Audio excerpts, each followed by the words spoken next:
Good afternoon, everyone. Kindly inform your classmates nga nakalagay para mag-start at exactly 1:05 p.m. Thank you.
Okay, good afternoon, everyone. Good afternoon, sir. Naklaro ra ba akong tingog? Klaro nun, tas kasunod lang. Okay. Sige. Um, may I request Miss Tagupa, please, to lead us through our opening prayer this afternoon.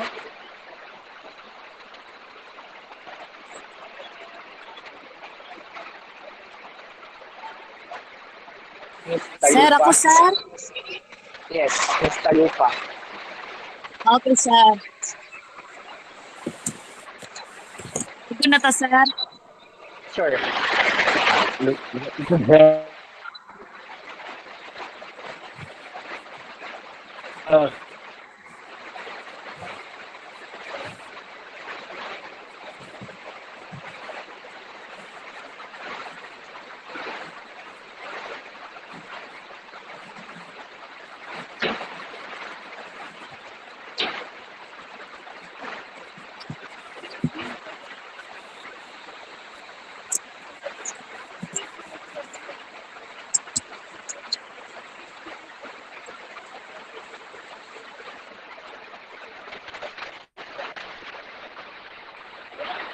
Magsugod na, sir. Yes. Yes. In the name of the Father, the Son, the Holy Spirit. Our Father, who art in heaven, hallowed be thy name, your kingdom come, your will be done on earth as it is in heaven. Give us this day our daily bread, forgive us our sins, as we forgive those sins against us. Do not bring us to the test, but deliver us from evil. In Jesus' name, the Holy Spirit. Amen. Okay, thank you, Ms. Tagupa. Good afternoon, everyone. Now, I understand yung gaulan gyapon sa inyo ha. So, ang problem usually kung magulan kay mawala ang internet connection. No? So, if any one of you ma-disconnect sa Google Meet kay nawala ang internet connection, that's fine. Balikan lang ninyo later on ang atong recorded discussion. Pero if ako ang mawala sa Google Meet, so that means na nawala po akong internet. Okay? So, kung dili na ako kabalik og sulod after some time, please leave the Google Meet sessions kay pasabot ana dili na ako maka-reconnect sa internet kay nawala. Okay? But for now, let us hope na dili mawala ang internet connections. Now, just a recap. Last meeting we discussed lesson number 2, no, on the very brief discussion on the complete set of financial statements. Now, we discussed the 5, basic components of the complete set of financial statements, namely the balance sheet, the income statement, statement of cash flows, statement of changes in equity, and of course, the notes to financial statements. By the way, also, no, if in case nga wala pa mo kabantay, I have already posted week 1 assignments sa ato ang Google Classroom last Saturday. So instead na Thursday, no, since na delay na ako og-post ang week 1 ng mga assignments, na-post na ko sa last Saturday. So ang deadline ko na nila will be on Saturday next week, Saturday this week. No? So as instructed, our coverage for this afternoon will be lesson number 3. So lesson number 3 na siya sa ato ang course guide, no, on the standard chart of accounts and the rules of debit and credit, no. So kani siya na discussion is actually quite long supposedly, no, kay daghan kayo tag chart of accounts nga dapat i-cover, no. Pero ang uban kay pareha-pareha na sila. Similar lang na sila. Kung atong basa nilang mga description, actually, self-explanatory na sila. So we will start our discussions on assets, liabilities, and equity. No? And then ato ang i-leave out ang income statement accounts, ang income accounts, and ang expense accounts dito sa towards the end. No, kay if in case hindi na nato sila ma-cover tanan karon, no, pwede na ninyo basahon ang mga description sa mga account titles na nasa libro. No, kay mas sayon man sabto ang mga description sa expense accounts because they are quite straightforward. Okay. Now, our discussion will cover starting page number 19 of our books. No? So, page 19 nasa sa ako But sa inyo na books, dili ko kasur basta this is on chapter 1. The topic is on elements of financial statements and account titles used. Pero kung wala pa mo'y book, or wala pa mo'y copy sa book, which supposedly na alam mo'y copy sa book dapat karon, I am also presenting to your screens, no, the discussions na ato ang i-cover this afternoon. Pero ang naa sa ato ang screen are summarized versions of our discussion.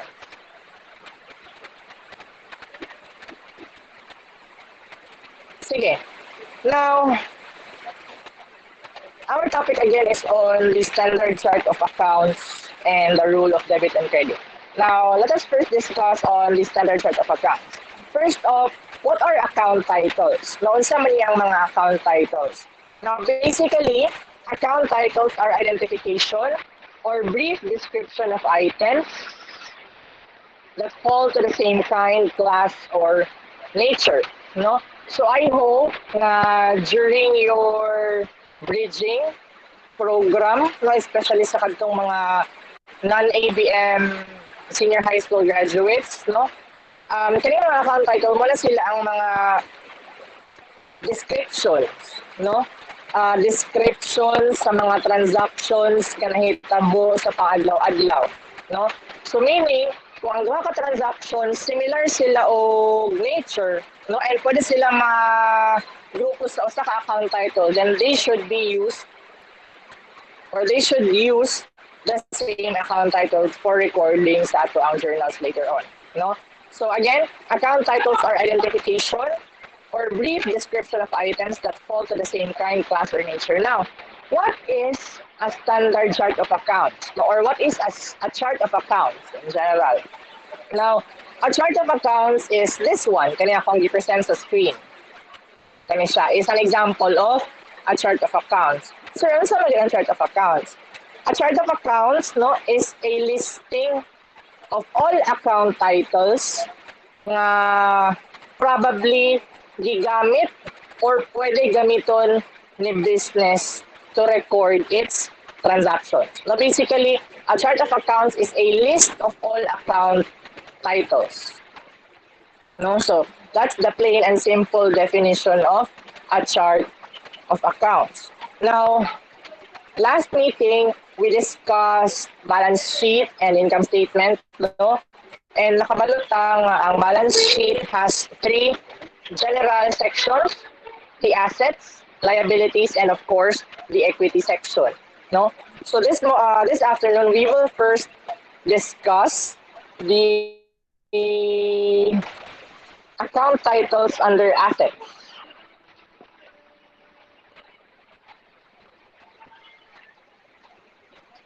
So, kinsa gani maka-refresh sa class? Can somebody refresh to the class kung unsa ning assets? Anyone?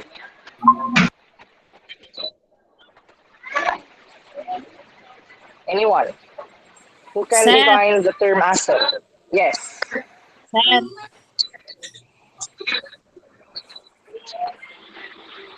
Ms. Tagupa? Sir, Ako, sir.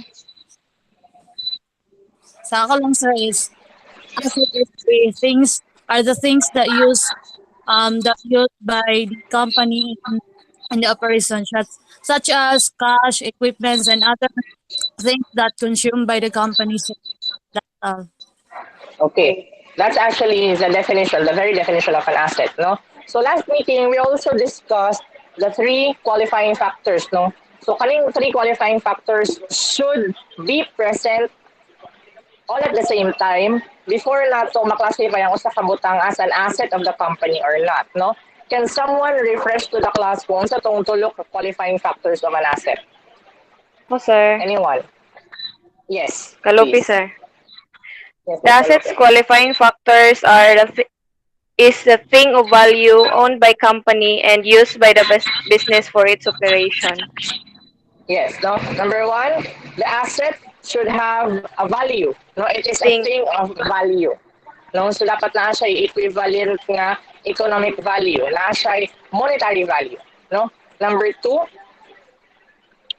it should be owned by the company. No, sa akong gi-discuss last time, dili tanan butang nga gigamit ni company sa iyang operations will be considered an asset of the company. Ano man? Some of them are yes, used by the company in its operations, pero dili ang business mismo or dili ang company mismo ang naay legal ownership towards the asset.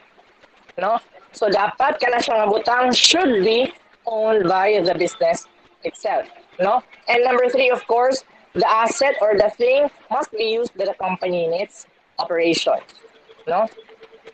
So generally, assets are divided into two classifications. No, the first one is or are the current assets, and the other one are the non-current assets. No, can someone define to the class kung unsa ang current assets, please? current assets. Kinsay naka-read in advance sa libro? Sir, ako, sir. Yes, Wendy. Okay. Current asset is refer to all assets that are expected to be realized, sold, or consumed within the enterprise normal operating cycle. Okay, no? So that's the technical definition of a current asset, no? A current asset are all assets that are expected to be realized, sold, or consumed by the company in its normal operating cycle. No? So that's after the bookish definition lang. Kung saan magiging ang current assets? Ang current assets are assets of the company, no? Na probably magamit, mabaligya, or ma-transform into cash ni company within the next 12 months after year end. No? So medyo taas-taas sa mga statement ato asang putol-putulon, no? So most companies ang ilahang usa ka operating cycle or usa ka normal operating cycle will last 12 months, no? And normally, kana siya nga 12 months will start January 1 and will end December 31. No? So a period of January 1 to December 31 is called a fiscal or calendar year. No? So, kaning mga current assets, mo ni sila ang mga assets ni company nga pwede niya mabaligya, no? Magamit or ma-transform into cash within the next 12 months after December 31.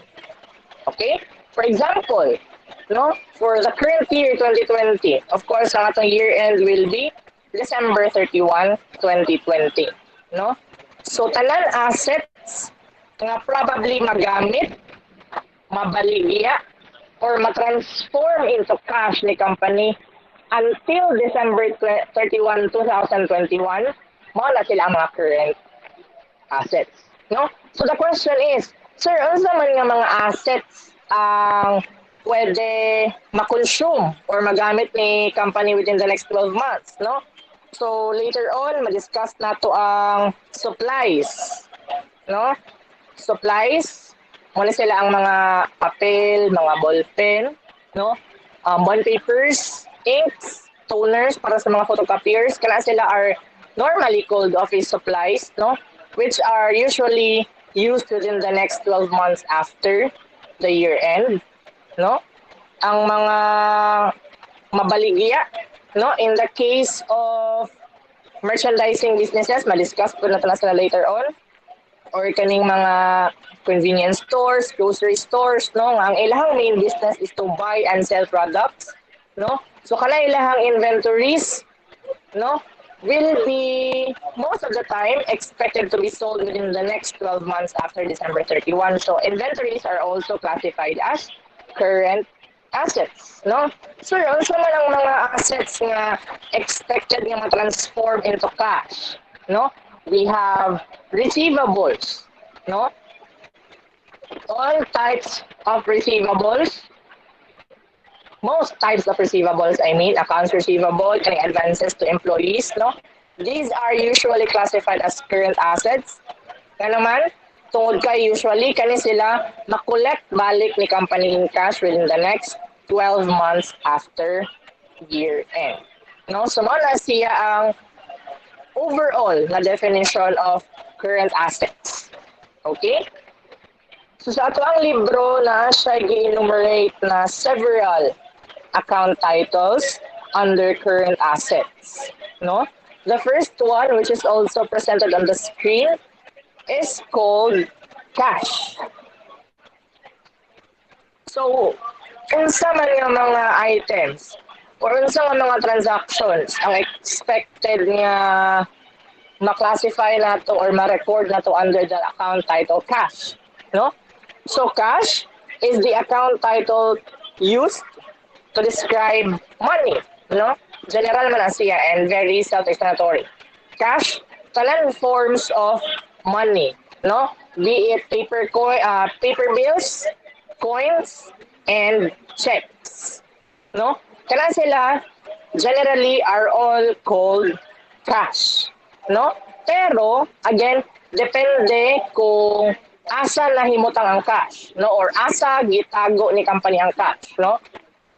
In the case of cash items which are deposited, no, sa mga depository banks ni company, kaya sila nga mga cash items are called cash in bank, no? But if ang cash, no, is naa sa premises inside the operating premises of the company, then those cash items are called cash on hand, no? So cash on hand kung naa sa sulod sa company, cash in bank kung actually naa sa depository banks ni company. The next item is called petty cash fund. Can someone define petty cash fund, please?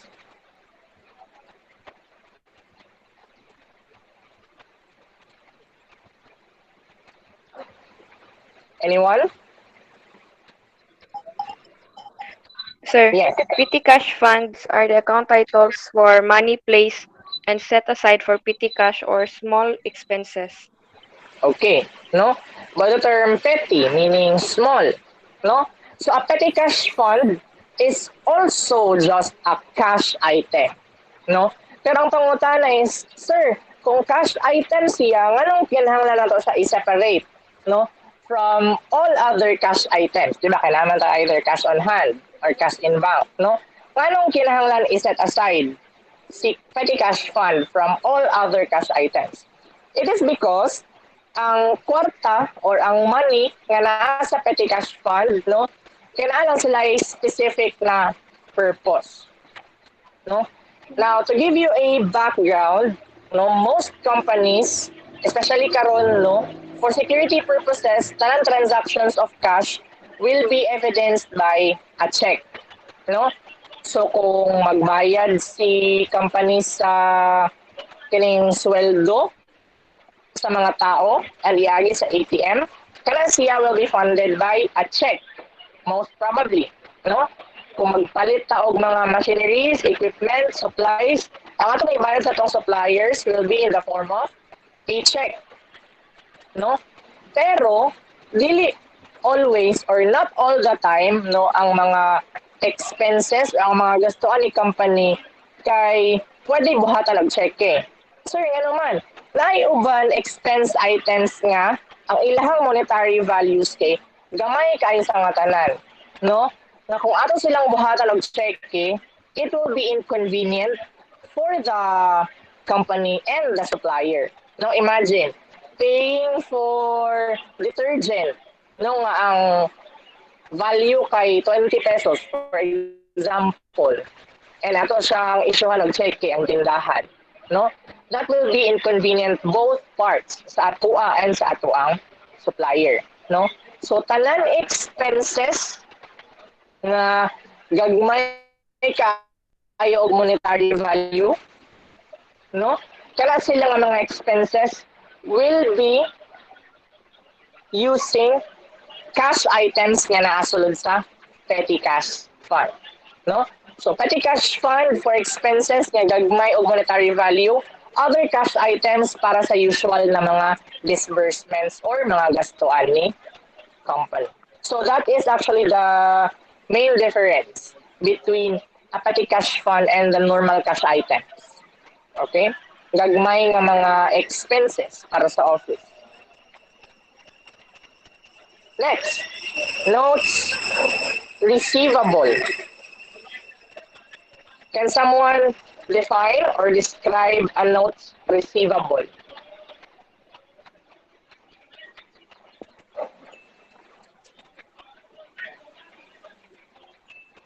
Manawag kaya ko ba? How about Erica? Please define notes receivable.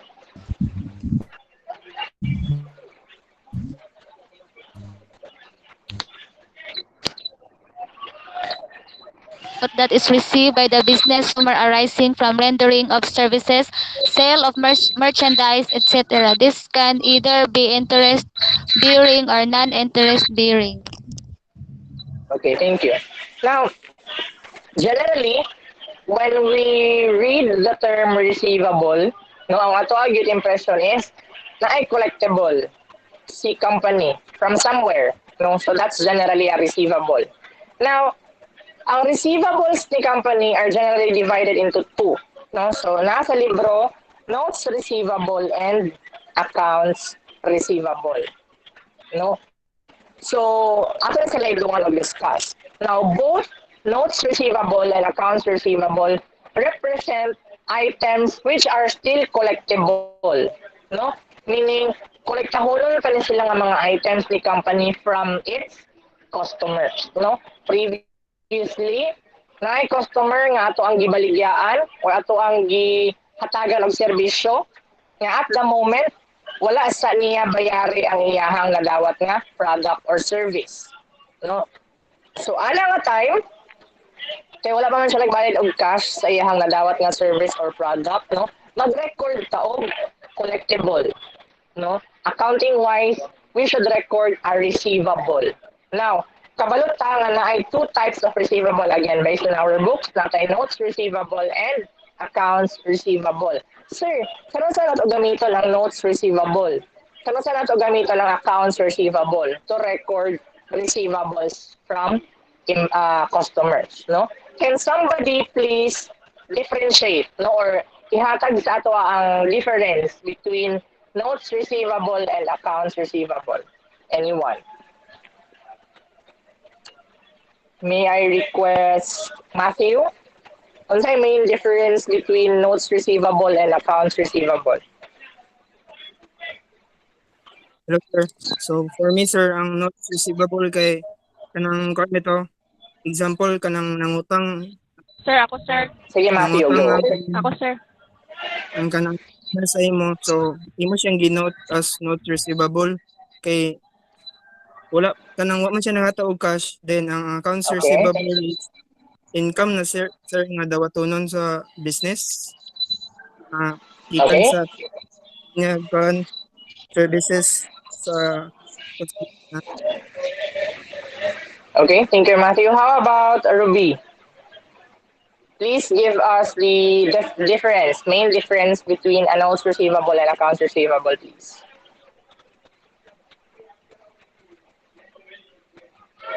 Ruby? Ruby Joy Inutan.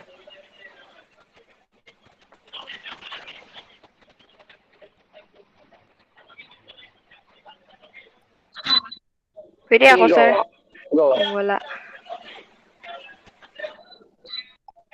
Ang notes Sir, receivable, para sa sir, is kanang ang business na ay madawat nga promissory note gikan sa customer, then ang Okay, accounts sir. receivable Sir, para is sa ako, through ang verbal notes lang, sir. receivable kay in a form of written, then ang accounts receivable is in a form or oral or verbal nga promises. Okay, both answers no by Cindy and Ruby are correct. Now, again, ako lang Para sa i-repeat, ako, no? sir, kay Notes receivable and accounts notes receivable. receivable kay in a form of written, and accounts receivable is in a form of oral or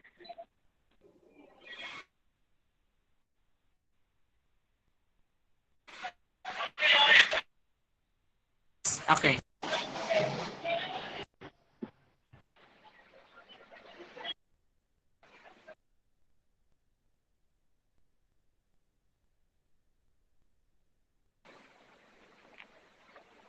Okay. Both answers are actually correct, no?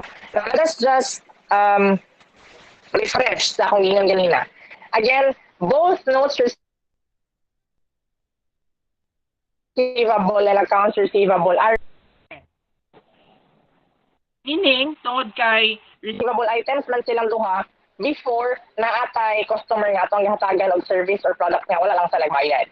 Pero ang main difference nila is that kung si customer no naay gisignan or gipirmahan nga promissory note sa pagpangutang niya, then ang atuang ganito nga account title is notes receivable. No?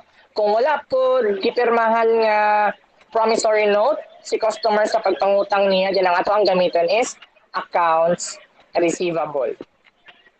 Okay? So later on, kung makamit makita og transactions or transaction, no? Wherein naay customer nga nangutang. So ang atuang first nga pangutana should be, naa ba siya gipirmahan nga promissory note? No? Kung ang atuang problem nagingon nga si customer nangutang and naa siya gipirmahan nga promissory note, then we should use notes receivable. Kung wala, ang ato po ganiton is accounts receivable. Okay? So again, ang main difference between notes receivable and accounts receivable is whether or not naigipirmahan nga written promissory note. Okay? Next, can somebody please discuss to the class estimated and collectible accounts? Anyone? May I request Miss Abad, Princess Claire Abad, kindly describe estimated and collectible accounts.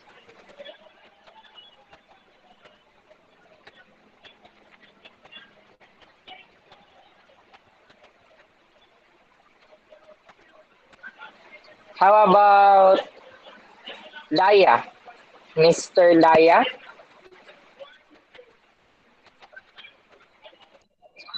Sir, Kindly describe to the class estimated and collectible accounts.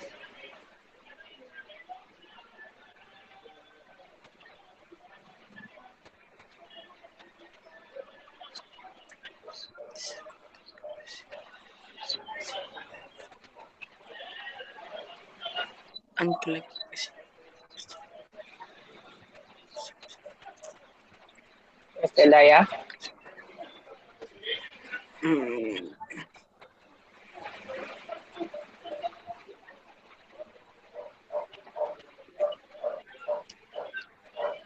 Sige, anyone?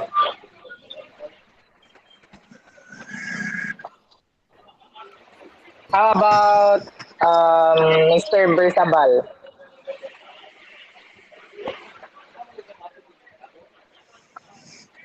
Hello, sir. Yes, kindly Yes. describe to the class estimated and collectible accounts. Scribe. Basahan sa ako Estimated sir. Okay, sure. Estimated and collectible accounts. This is an assets, offsets, or a contra assets account. It provides for possible losses from uncollected accounts. Also, this is not actually an asset. It is classified as such because it is shown a deduction from the account receivable, which is a current asset account. Sige, ang may pasabot ana. Pan, sir, kanang.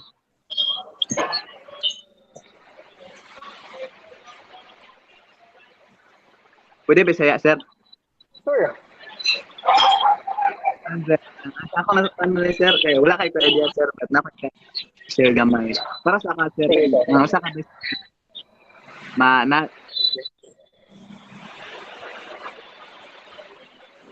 Sige.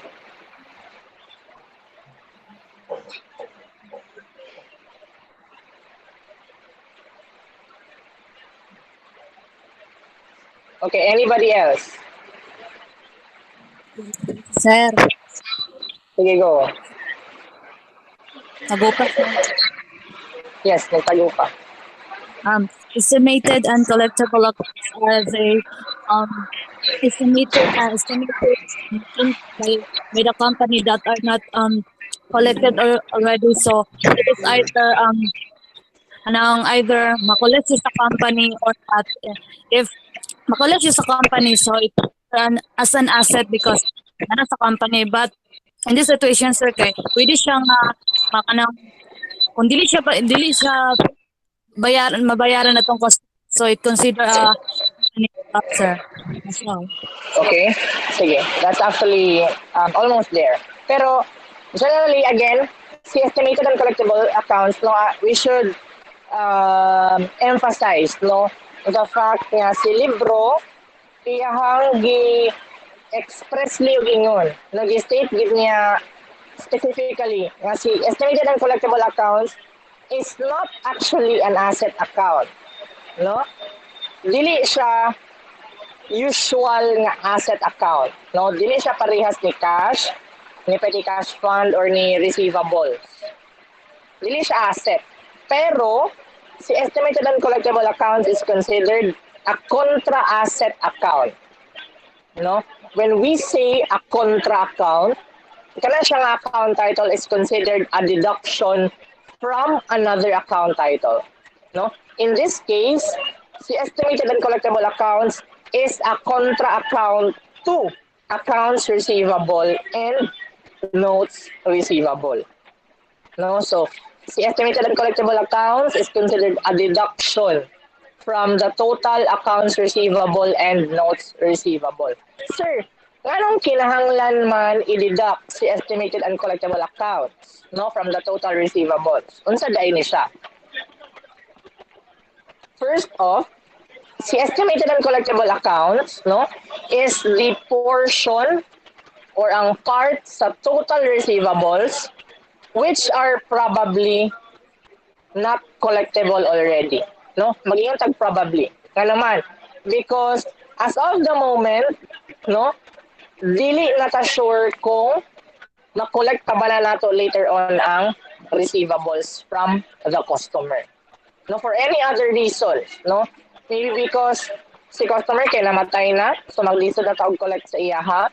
Or if ang atong customer is a business, no, nag-file na og bankruptcy si business, so maglisod na ta og collect, no? Or if ang ato ang customer dili na nato makita bisan asa, no? Kani si estimated and collectible accounts again is the portion of total receivables which may no longer be collected, no? Meaning kung ato ang i-add ang notes receivable plus accounts receivable and ato ang i-deduct ang estimated and collectible accounts, ang nabilin is mao lang na siya ang portion nga 100% sure si company nga iya pang makolek. Okay? And kato siya ang ato ang 100% nga collectible pang accounts are termed as estimated realizable value. No, meaning accounts receivable plus notes receivable minus estimated and collectible accounts is equal to estimated realizable value. No? Take note, nasa sa libro. Estimated realizable value. So again, since si estimated and collectible accounts is considered a contra account to notes receivable and accounts receivable, no? Kung ato ano silang i-plaster sa balance sheet later on, si estimated and collectible accounts, no, will be positioned directly after notes receivable and accounts receivable. Okay? Sige. Next. Miss Opaon. Jenny Ann Opaon.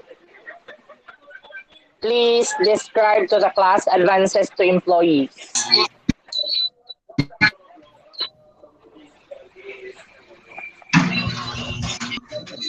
Advances to employee. The account title used for amount collectible from employees for allowing them to make cash advances which are deductible against salaries or wages. So akong pasabot na sir is kung ang usa ka employee is meron tag bitaw siya sir advance og kuan cash. Okay. And then ang gatong yung nakuha ang kwarta, i-deduct lang din siya sa kuan sweldo. Sweldo. Okay. Sige, that's actually very good. Now, for most of you, especially katong mga naka-agina o pagpanarabaho, no? So, some companies actually give their employees, no, the opportunity, no, to receive part of their salaries in advance, no? Bisan paglayo pa ang tingsweldo, no? So, that is commonly known as cash advance, no, or CA. Muna siyang usual or kanang popular nga term sa advances to employees. Now, si advances to employees is also a form of receivable. No, kolektahonon gihapon ni siya. Pero ang kalahian lang niya from notes receivable and accounts receivable is that sa advances to employees, kani siya kolektahonon nato ni siya from the employees. No, si accounts receivable and si notes receivable kolektahon nato from customers. No? Pero ang usual na arrangement for advances to employees is that salary deductible na sila inig-abot sa ting sweldo. Okay?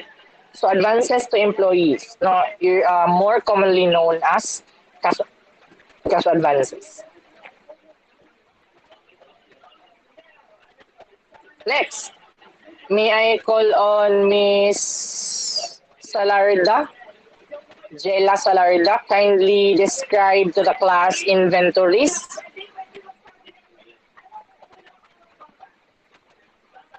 Inventories, please, Miss Salarda.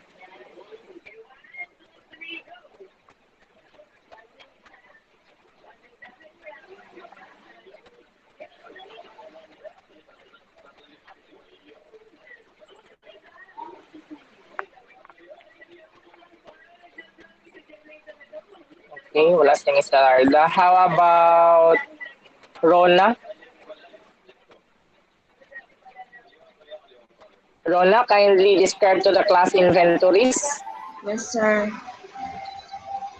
Inventories are classified into 3 subgroups. Ang una kay merchandise inventory, are inventories which are held for sale in the ordinary course of business.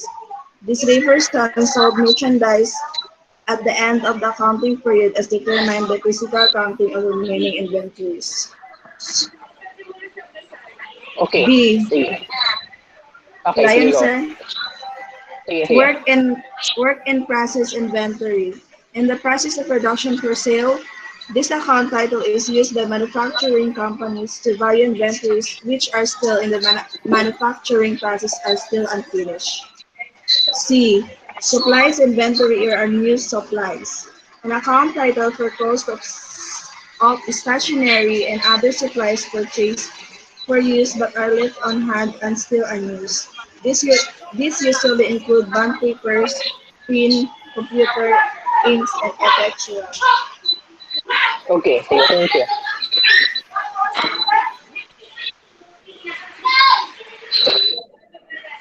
Sige.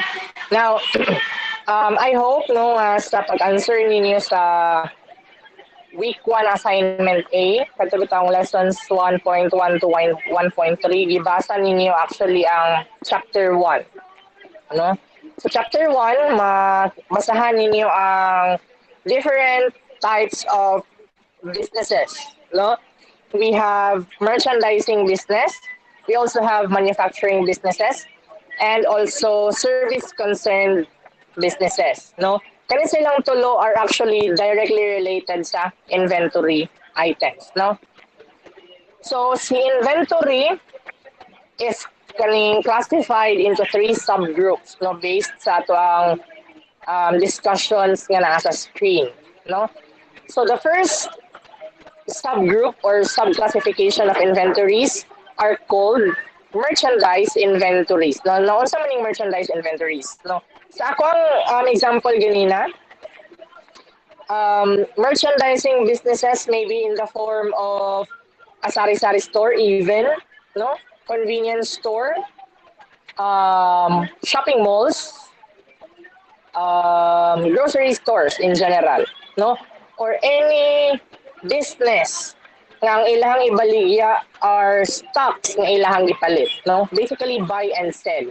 Pero ang main factor para makaingon ta nga merchandising business niya siya is that ang iyahang gipalit nga items gibaligya niya in the same form. No, meaning kung namalit siya ballpen, gibaligya niya ni as ballpen also. Wala niya giusab ang form sa product. Okay? So, sa man yung merchandise inventories? Si merchandise inventories, mao ni siya ang mga items no, nga wala pa nabaligya as of the end of the accounting period or December 31 of each year. No? So let's say for example, familiar siguro sa ato kay si 7-Eleven. No, si 7-Eleven is a convenience store. Si 7-Eleven is also a merchandising business. No, mamalit siya og grocery items from several suppliers. No, at ibaligya niya sa iyang mga customers nga wala niya giusab ang form. No? So tanan grocery items nga mabilin sa stocks ni 7-Eleven by December 31, mao na sila ang iyahang merchandise inventory balance, no, or merchandise inventories. Letter B, work in process inventories, no? So aside from businesses which are called merchandising businesses, we also have businesses which are called manufacturing businesses. No, I think na-discuss na ko ni siya in brief sa lesson number 2 last time. No? So, si manufacturing business is the kind of business nga mamalit og materials, no? And mo gamit og labor force or mga tao, mga employees, no? And i-transform nila ang materials into a new product. No? Sa ato ang himong example sa last meeting was si Axilum Resources Corporation. You know, si Axilum is a type of manufacturing business. No, mamalit siya og mga lubi nga gamiton niya as its raw materials, no? And from the raw materials ng mga lubi, maghimo siya og bag-o nga mga product, no? Desiccated coconut, coconut water, coconut flour, coconut milk, and all other products nga pwede niya mahimo from lubi, no? So kana sila nga types of businesses are called manufacturing businesses, no? And lastly, of course, So si work in process inventory, no? Mo na sila ang mga inventories nga gigamit ni manufacturing business para makabuhat og bag-o nga product, no? Pero ato ang focus later on sa ato ang accounting 1 nga subject is only merchandising business and service concern.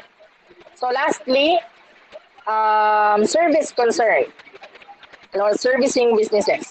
Servicing businesses are mga businesses nga walay baligya nga product, no? Ang ilaha lang i-offer sa ilang customers are their professional services, just like doctors, no? Accountants like me, engineers, architects, and lawyers, no? Kana sila nga mga type of business ventures, ang ilahang gi-offer are services. Well, of course, dili man nila ma-perform ilang services without using supplies, no? Mag-print og documents, mag-print og reports, no? And kana sila nga mga items na ilang igamit are considered supplies inventory, no, or unused supplies. Si supplies inventory or unused supplies is also an inventory item, no? So example ana, again, hangingon ganina, bond papers, mga papel, stationaries, mga lapis, ballpen, ink para sa mga computer printers, toner para sa mga photocopiers, no? So again, inventories are divided into 3 subgroups: merchandise inventories, work in process inventories, and of course, supplies inventories.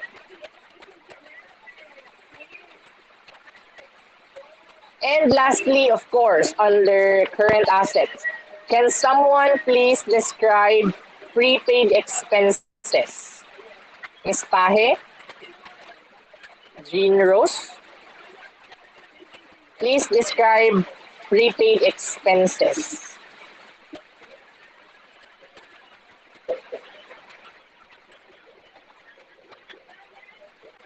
Sir, para ba ko nakasunod, sir? Kainig yung connection. Yes, ang discussions kinara sa libro, Ms. Pahe. Kindly describe prepaid expenses. Sir? Prepaid expenses. Unsa lang mga prepaid expenses?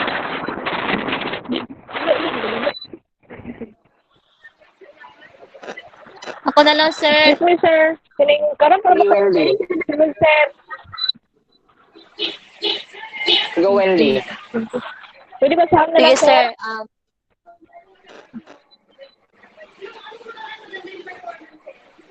Prepaid expense accounts title of expenses that are paid in advance but are not yet incurred or have not yet expired, such as prepaid rental, prepaid insurance, prepaid interest, and prepaid advertising, and etc.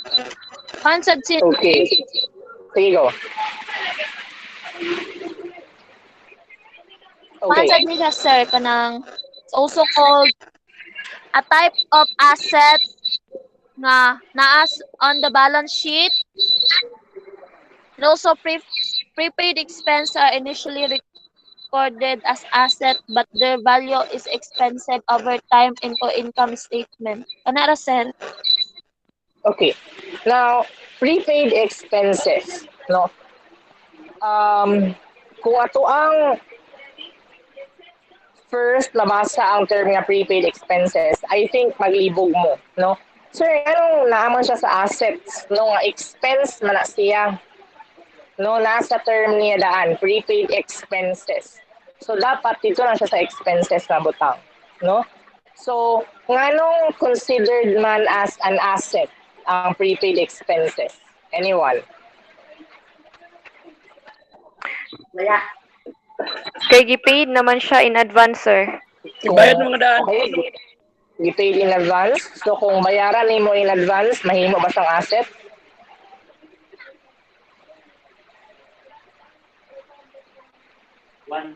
Gipaid na siya in advance but not yet. Wala pa gigamit bitaw, sir. Okay, that's actually very good. No, yes, prepaid expenses are expenses. No, technically, no. Pero as of the time nga gibayaran nimo na siya nga type of expense, ang related nga actual expense wala pa nimo actually nagamit. No, so ang usual ani nga example are prepaid rent. No, so for businesses nga wala ilang kaugalingon nga building or office spaces, no, most of them magrenta lang og office or commercial space, no, and kasagaran sa mga tag-iya sa properties mag-demand gid na sila og advance rental payments, no, para masigurado nga makabayad ang tenant, no, or ang magrenta, no. So during the time nga nagbayad og advance rent, for example for the next 6 months ang business, no, ang iyang gibayaran actually wala pa niya nagamit ang office space, no. So kana siya ang portion nga advance payment, mao na siya ang considered as an asset, no, prepaid expense, no, in the case of rent, prepaid rents, no.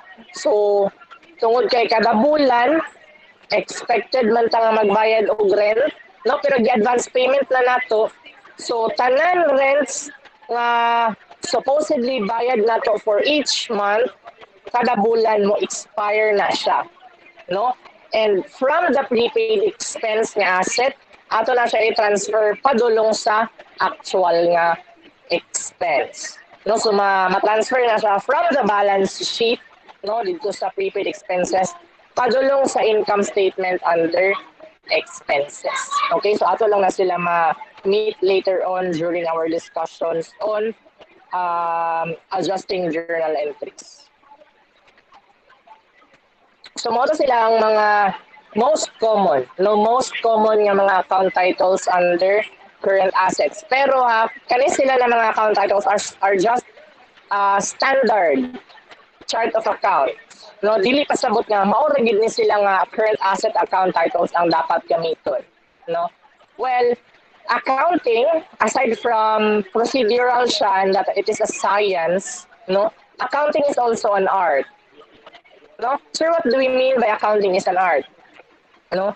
So different businesses, different nature, no, different nature will also result to different types of transactions, no.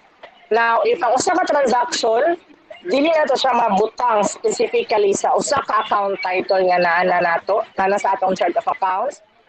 The accountant or the business will of course have the freedom to make its own account title, no? Pero kinahanglan nga ma-describe properly sa account title ang transaction, no? Especially if kaning unique and bago gid na siya nga type of transaction. Okay? So let us first take our first 5-minute break, and when we come back by 2 p.m., we will discuss non-current asset nga account items.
Okay, para sa mga maka-experience no og kanang putol-putol lang accounting no, don't worry. The discussion is recorded, and take note and paminaw lang mo sa mga madunggan pa ninyo. No, later on, pwede rin ninyo magbalikan ang discussion sa recorded discussions nga akong i-post.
Okay, let's continue our discussions.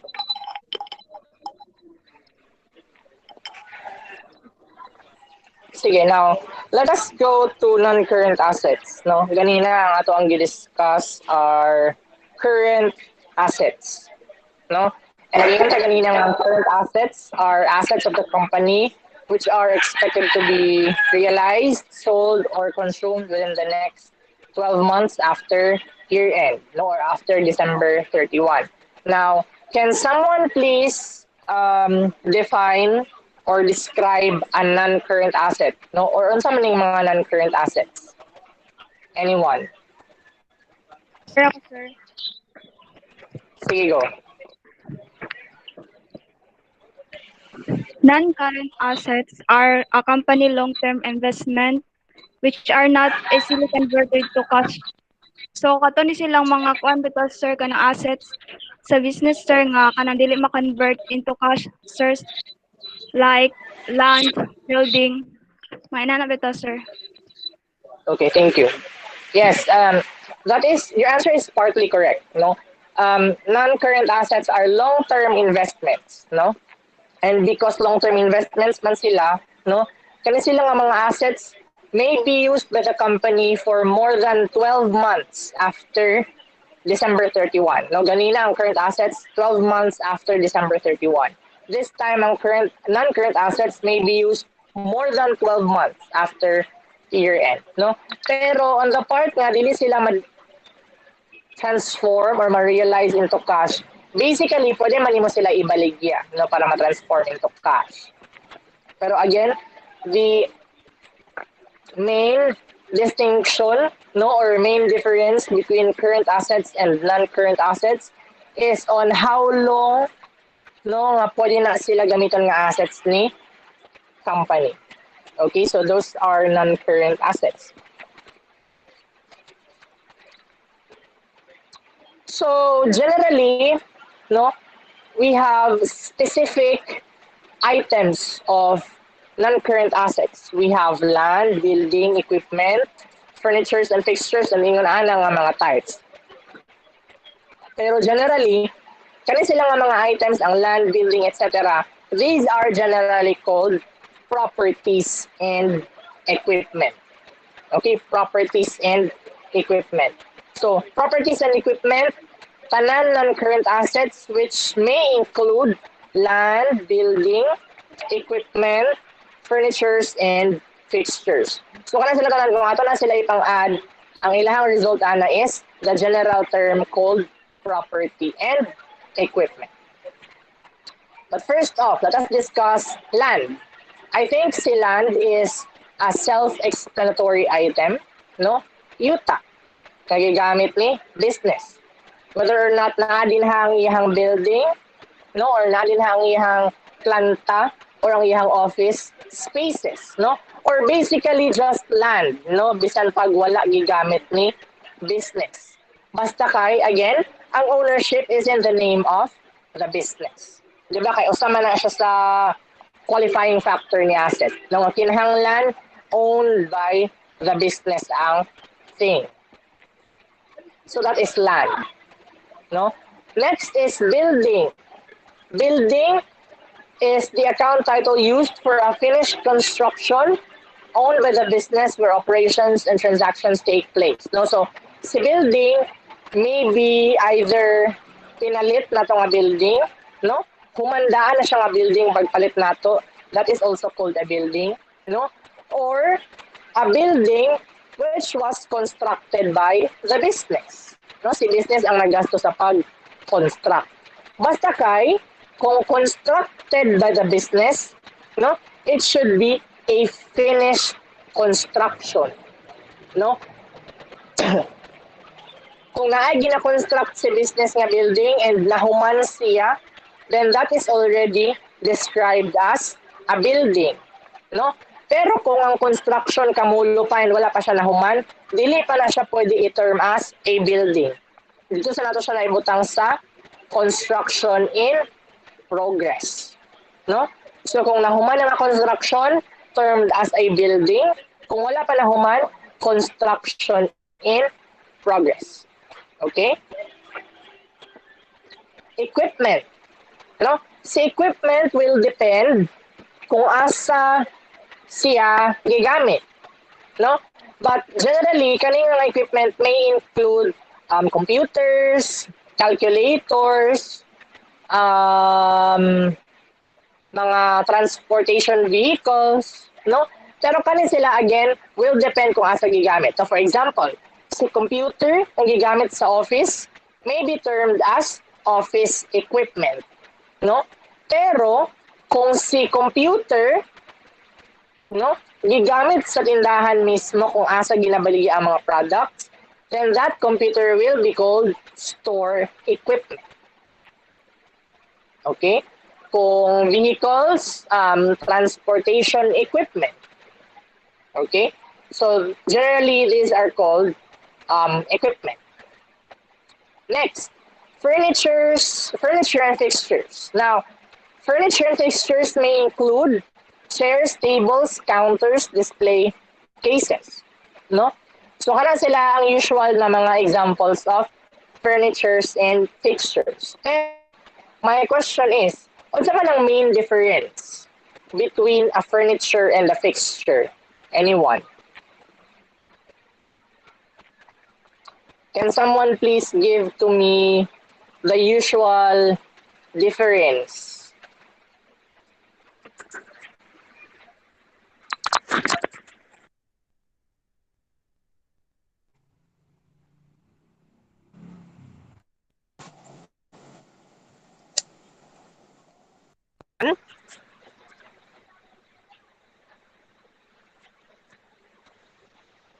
Anyone, please?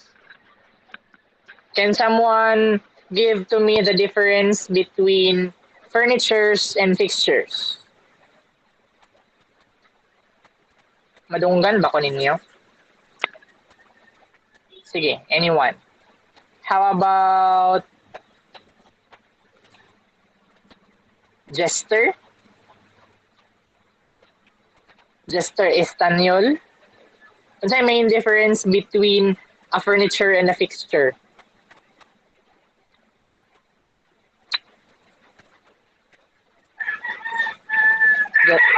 Jester?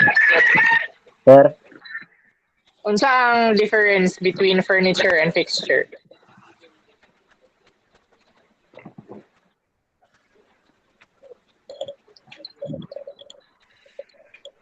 Roger. Sir. Tubig.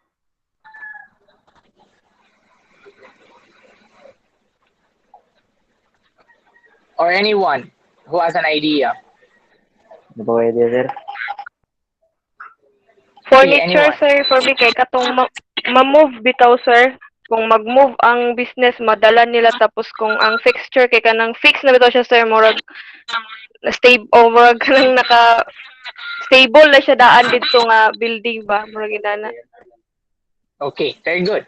That is actually the main difference between furnitures and fixtures. Now again, si furniture kay movable, no, si fixture dili siya pwede ma-move. Well, ma-move siya, pero part of the structure may be damaged.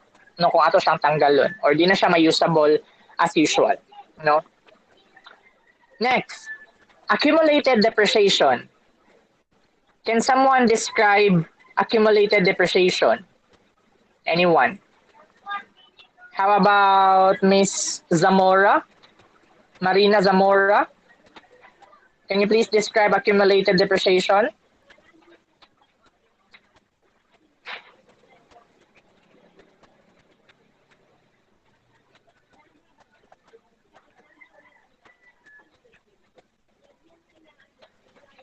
Or anyone at all? Kinsay pwede maka-describe sa term nga accumulated depreciation? Sir, Sige, Miss Tagupa. ay ko lang ni sir, try lang.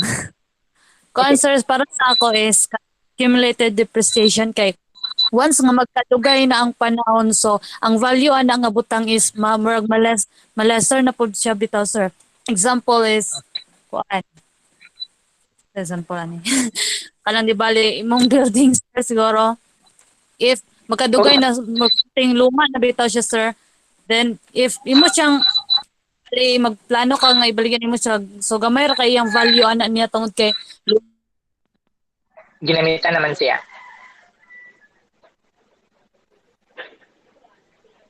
Okay? Sige. Again, first off, no? Accumulated depreciation, ganina, no? Remember how we describe estimated uncollectible accounts ganina as a contra-asset account, no? Since deduction man siya from the receivables. This time, si accumulated depreciation is also a contra-asset account, no? So, asa man siya dapat i-deduct, no? So, si accumulated depreciation will be considered a deduction from all property and equipment accounts nga dapat ma-depreciate, no? So, unsa man na ang idea behind depreciation? Now, so, diba, remember how one of the qualifying factors of an asset is that kana siyang assets should be used by the company or the business in its operations, no? Now, the main goal ng mamalit ta og equipment is to actually make our operations faster, no? Or para mas daghan nato ang ma-produce nga product, no? In cases of manufacturing businesses, no? Now, kani sila nga mga assets, gigamit nato ni sila para makahalin, no? So, kada tuig nga gigamit nato ni sila nga mga assets para makahalin, na ay portion sa cost sa asset nga mo expire tungod kay ato man siyang nagamit, no? So mao lang sa naton discussion karon for depreciation. So again, si accumulated depreciation is considered a contra account to all property and equipment accounts, no? Si building na iyang kaugalingon nga accumulated depreciation, si furniture and fixture na po diyahan, no? So except kang land, no? So sa tanan mga property and equipment accounts, si land lang ang walay accumulated depreciation because dili man siya mo depreciate, no? Dili mo lessen ang iyang value. In fact, si land, no, after some time always ginapasaka ang value sa iyang sa land, no? There will be no situation nga moubos ang value sa land, pasaka gina siya always, no? So kuan siya, mura siya og kanang kalahian siya, no? Kabaliktaran siya sa uban nga mga property and equipment nga paubos ang ilang value tungod kinagamit na, no?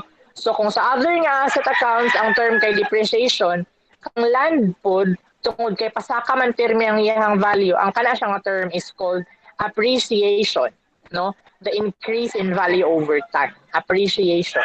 Kung decrease in value over time, that is called depreciation. Okay. Now, napayo sa ka-item nga nabilin under non-current assets, which are called intangible assets, pero dili na nato ni siya i-discuss, ha? Kay medyo technical ni siya and daghan kayo background knowledge na kinahanglan nato i-discuss. So, mag-take siya og time when si intangible assets will be excluded from our discussions this afternoon and will also be excluded from quizzes or assignments later on. So, mauto sila ang mga usual. Again, I will term them as usual account titles nga pwede gamiton under non-current assets. No? Okay. Again, different businesses, different natures, different transactions. No?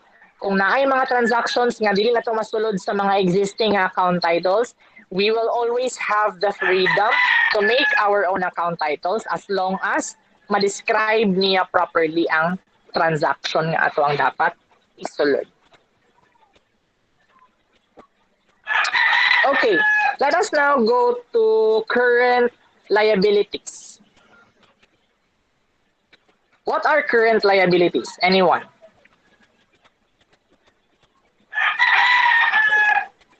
By the way, no, next meeting ang ato ang discussion kay medyo kuan na siya, medyo madugo na siya nga discussion. Lesson 4 is on journalizing business transactions. Medyo heavy na siya nga topic. So, I suggest nga mag-read in advance mo gyud because oral recitations will scheduled oral recitations will start by next meeting, Wednesday. Okay, expect nga this evening mag-post ko sa mga pangalan sa students nga akong tawagon sa oral recitations on Wednesday. Okay? Sige, going back. What are current liabilities? Unsa man ning mga current liabilities? Anyone? Sir, ako sir. Sige, go. Ang current liabilities are financial obligations of enterprise which are expected to be settled in the normal course of operating cycle. Example, accounts payable, notes payable, accrued expenses, and earned income. Muna siyang murag kabaliktaran bitaw sa asset sir kay utang ni siya. Kanang dali nimo makuha nga kwarta gikan sa utang. So Okay. within 12 months. Okay, sige. Now, again, liabilities in general, no, kana siya nga term will mean utang, no, financial obligation. Now, when we say current liabilities, mo ni sila ang mga utang nga expected nga bayaran ni company within the next 12 months after December 31, no? So for example, atong year end this year is December 31, 2020, no?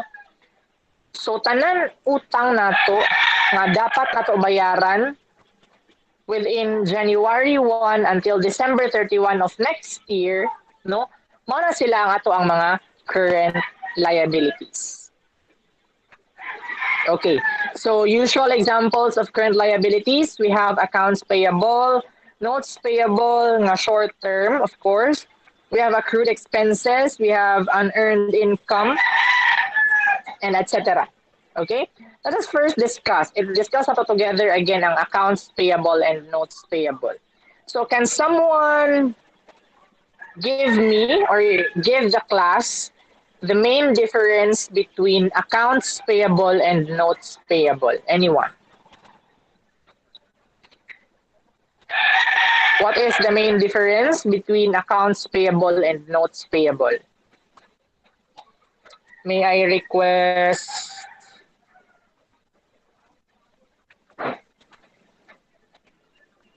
Miss Opaon, please?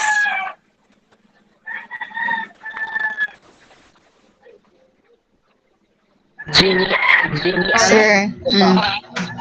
What is the main difference between Yes, sir. accounts payable and notes payable?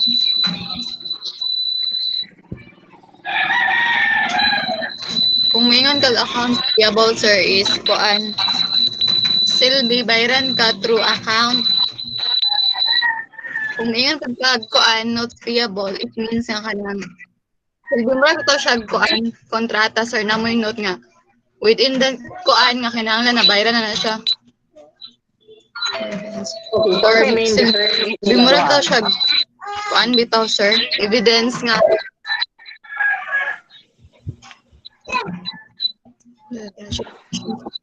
Ang ilang difference kay wait lang, sir, ha. Just to pay. Same as kung maingon kag account payable is financial obligation. Wait lang.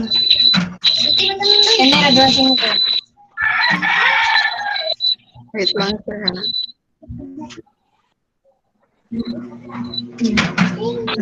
Okay, that's fun. How about Miss Abad, Princess Claire? Yes, sir. Princess Claire Abad, what is the main difference between accounts payable and notes payable?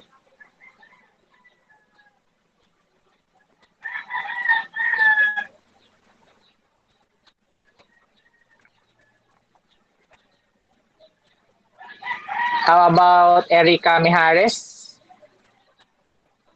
What is the main difference between accounts payable and notes payable?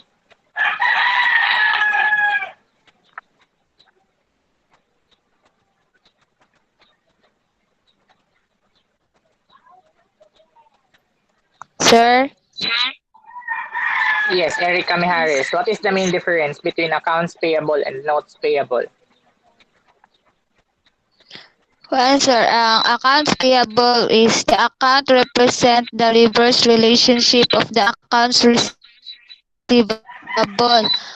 Means by accepting the goods or services, the buyer agrees to pay for them in the near future, while notes payable is like a note receivable but in a reverse sense. In the case of a note payable, the business entity is the maker of the note. That is, the business entity is the party who promised to pay the other party a specified amount of money on a specified future date. Sige, in your own words, Erika, unsa may kalahian sa accounts payable o notes payable? Kuan sir, kana bitaw, di ba sa katong isa kay katong accounts receivable kay kanang ang I know receivable kay collective nag kanang kolektahon bitaw sir ay ang notes wait lang sir. Ang notes payable kana bitaw imo siyang dapat bayaran sa katong imong i-promise sa kanang exact date nga imong butang sa promissory notes niya ang sa accounts payable katong imo bitang gi settle down ang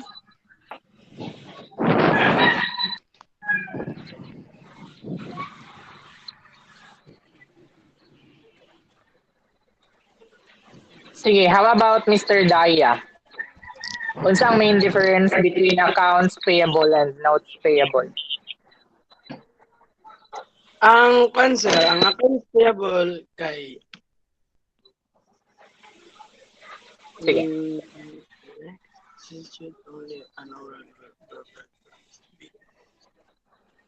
Kaning ang accounts payable, so nag-promise ra ka nga mo ni mong bayaran pinagis sa imong account, din ang note receivable nakay pirmahan nga promissory nga dani nga bulan mo ni mong bayaran. Sige. Actually, that's true. Sige, thank you. Again, ang main difference between accounts payable and notes payable is on the promissory note. No? Ganina, sa accounts receivable and notes receivable, kita mo na ay kolektahon nun. Si customer mo na ay utang sa ato. That's why receivable. No? So kung si customer na ay gipirmahan nga promissory note, then notes receivable na nato. Kung wala gipirmahan nga promissory notes, then accounts receivable. This time sa liabilities, no, since kita man ang naiutang, no, kay financial obligation na nato. Kita ang nangutang kang supplier, kita nga business, no? So if in the event nga nangutang ta kang supplier, niya natay pirmahan nga notes payable or promissory note, no? Then atong gamiton sa pag-record anang nga utang is notes payable. Kung nangutang ta kang supplier nga wala tay gipirmahan nga promissory note, yan ang ato ang gamiton nga pag-record is accounts payable. Okay? So sa gi-mention ni Miss Erika Mijares ganina, actually ang relationship between accounts payable and notes payable and accounts receivable and notes receivable parehas lang sila duha, pero kuan lang, reverse lang nga posisyon. No, kay ganina sa receivable kita ang naay kolektahon nun, diri sa payable kita ang naay bayron nun. Okay, but overall, ang main differences between these two groups of account titles kay ang promissory note. Okay? Sige, how about accrued expenses? Can someone discuss to the class unsa ning mga accrued expenses?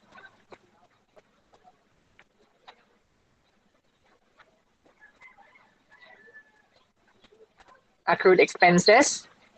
May I request Miss Pahe? Miss Pahe, please. What are accrued expenses? Answer. Accrued expenses, these are expenses incurred by the enterprise but are not yet paid. Okay. Sige, example. Example, rent payable. Okay. Sige. That's actually the plain definition of an accrued expense. Thank you. Now, accrued expenses, no, ganina natay prepaid expenses sa assets. No, again, ang prepaid expense, gibayaran na to in advance, no, pero ang related nga service, wala pa na to nagamit, no, kay advance payment man siya. This time, accrued expenses. There is accrued expenses, nagamit na nato ang service, pero wala pa na to nabayaran. That is why it is a liability, no, natay utang. For example, accrued expenses related to salaries. No, so sir, unsa man nga pamaagi nga naatay liabilities sa atong employees, no, kay ang salaries usually sa employees man na siya. Di ba nga dapat bayaran man nato always sa atong employees. Now, kana siya has an effect related to cut-offs, no? Let us say for example, ang atoang business, ang atoang tingbayad sa mga sweldo kay every 5 o every 20. No? So, ang salaries for example, December 1 to 15, nga salary bayaran on December 20. No? And December 16 to 31 nga sweldo bayaran on January 5. No, na maingon ana nga mga companies, no, every 5th and every 20th ang ting sweldo. No? So, walay problem for December 1 to 15. No, kay expense siya this year and gibayaran pa to siya this year, no? Pero ang problema kay katong December 16 to 31, no? Ato siya bayaran pagka next year pa January 5, for example. So, as of remember nga atong cut off always kay December 31. Take note nga as of December 31, gipatrabaho na nato ang atong employees, no, for December 16 to 31. Nagamit na nato ilahang serbisyo, no? Pero tungod kay dili pa man to sila bayaran until January 5, which is our schedule, no? As of December 31 nga cut off, natay utang sa ato ang employees. No? Since nagamit naman nato ang ilang services pero wala pa nato sila nabayaran, no? So that is an example of an accrued expense. Okay? Accrued salaries payable or accrued salaries expense. Now, don't worry, kaning accrued expenses, kaning prepaid expenses, dili pa nato ni sila ma-meet pagka next meeting. Dito pa nato ni sila ma-discuss in detail sa adjusting journal entries. Okay? And warning, adjusting journal entries are quite difficult topics. No, difficult topics, kay daghan man subtopics under adjusting journal entries. No? Usually, based on my experience, ako ang mga previous na mga classes, and based on sa akong experience before when I was still studying, daghan gid mabagsak sa adjusting journal entries. Okay? So, kinahanglan gid mag-study in advance and paminaw sa discussion. Okay? And, of course, last item under current liabilities, we have an earned income. May I request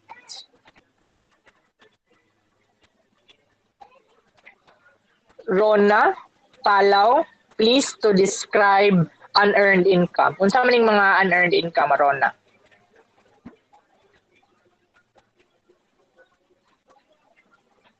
Rona?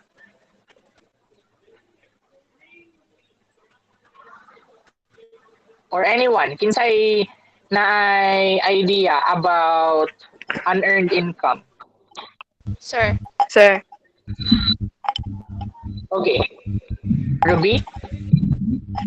Sir, ang unearned income is kanang income nga na-collect na sa business pero wala pa ka-render sa service.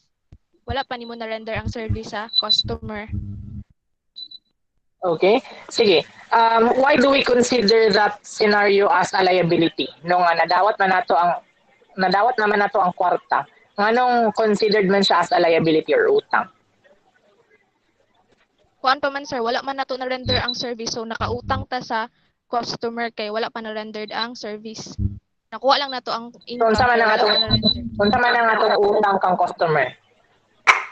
Ang service, sir, ang service. Very good. Okay. So, unearned income, no, is an income nga nadawat nato in advance, ang kwarta. No, meaning, naghatag sa ato og advance payment si customer. Pero sa pagdawat nato sa kwarta, wala pa nato actually na render ang ato ang service or wala pa nato na hatag ang iyang ganahan nga service, no? So in a way, natay utang kang customer. Ang atong utang sa iya is ang pag-render sa service. Okay, so that's the idea behind unearned income. So those are the most common items under current liabilities. Let us now discuss non-current liabilities. May I request, sige, Cindy, to describe non-current liabilities. Ano saling mga non-current liabilities?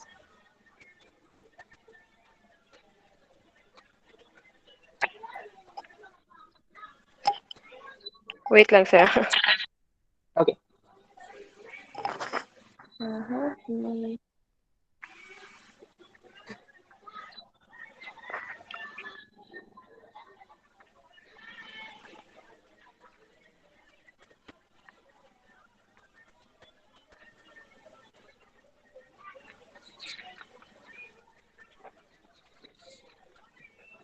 Sir, no idea.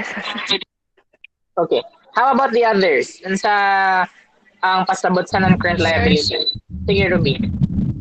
Sir, para sa ako, sir, kaya ang non-current liabilities ang long-term obligation sa business. Example, ang notes payable in a long-term. Sige, Ruby.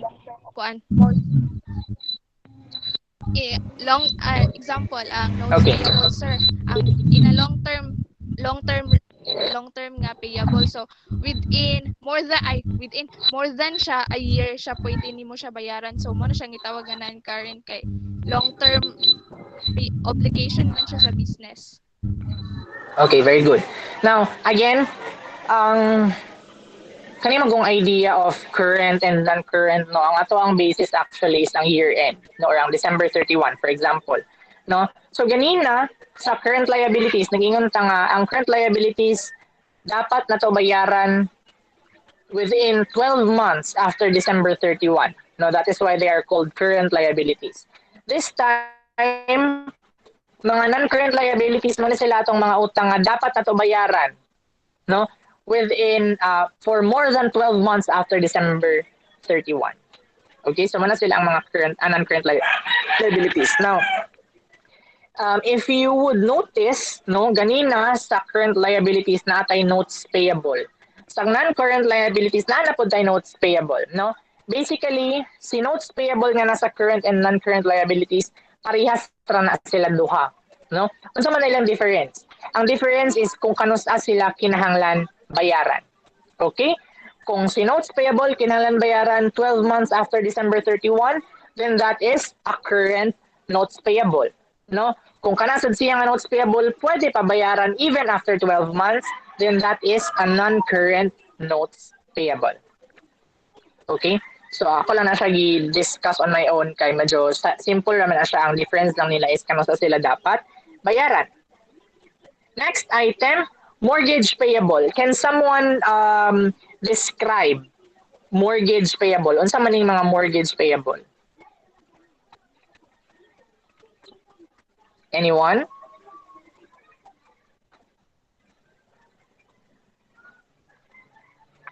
Mortgage payable?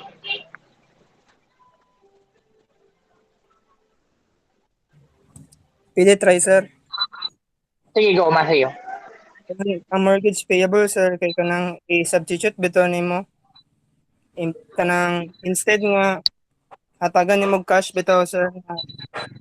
Extra na lang imo sa equipment kay mura man imong makaya. Ano ba, sir?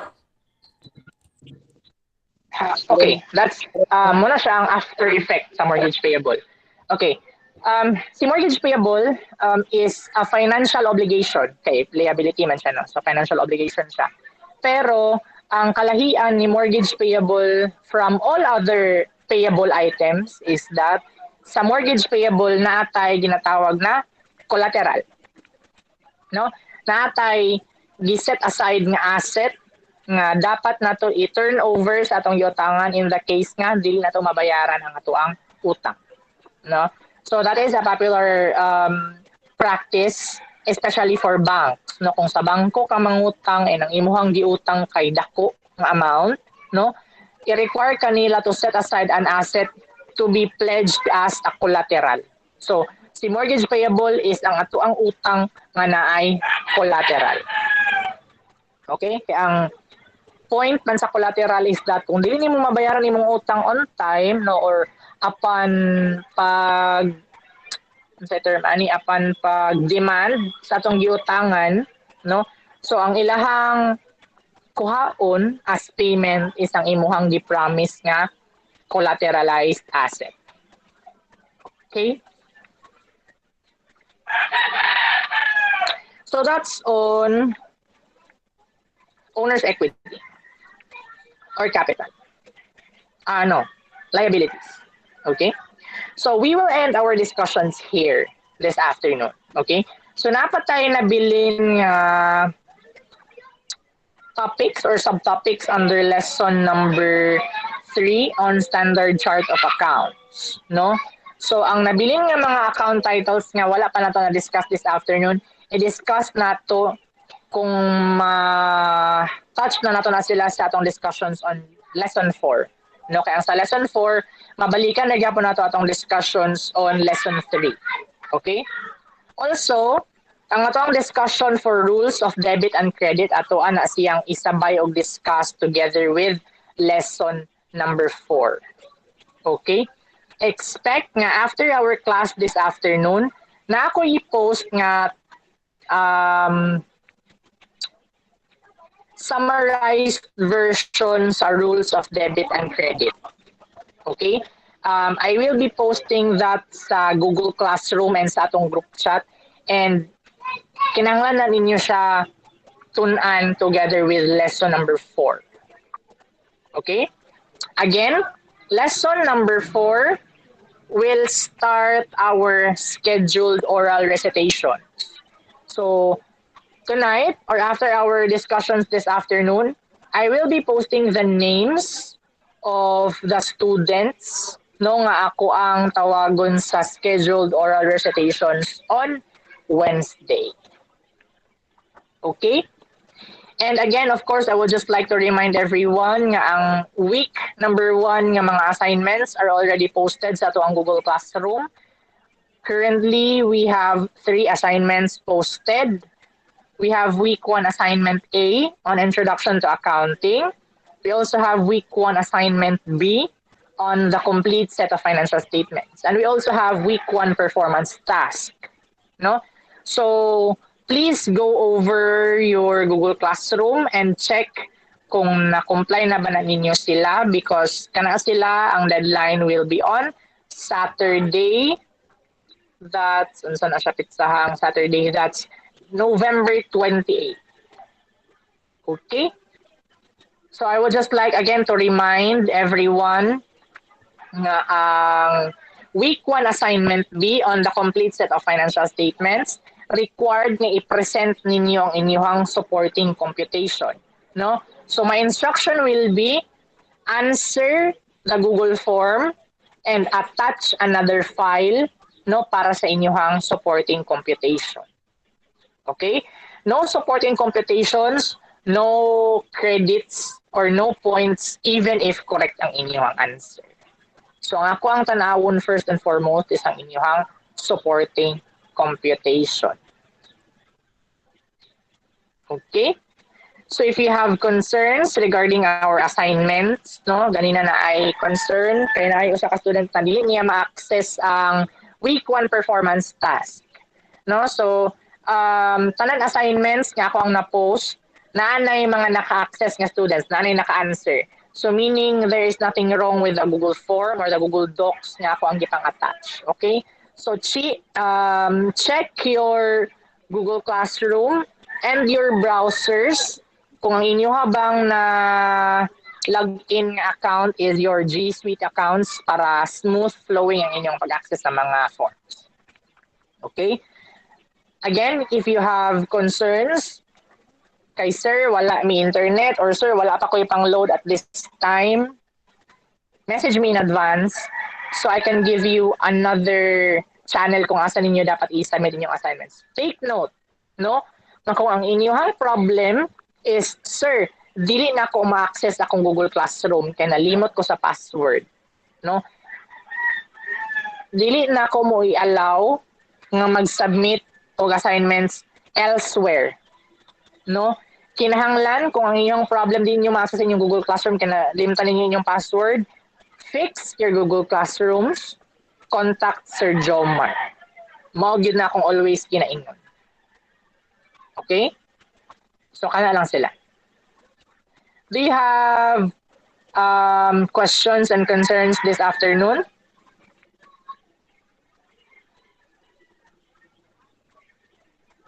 Questions?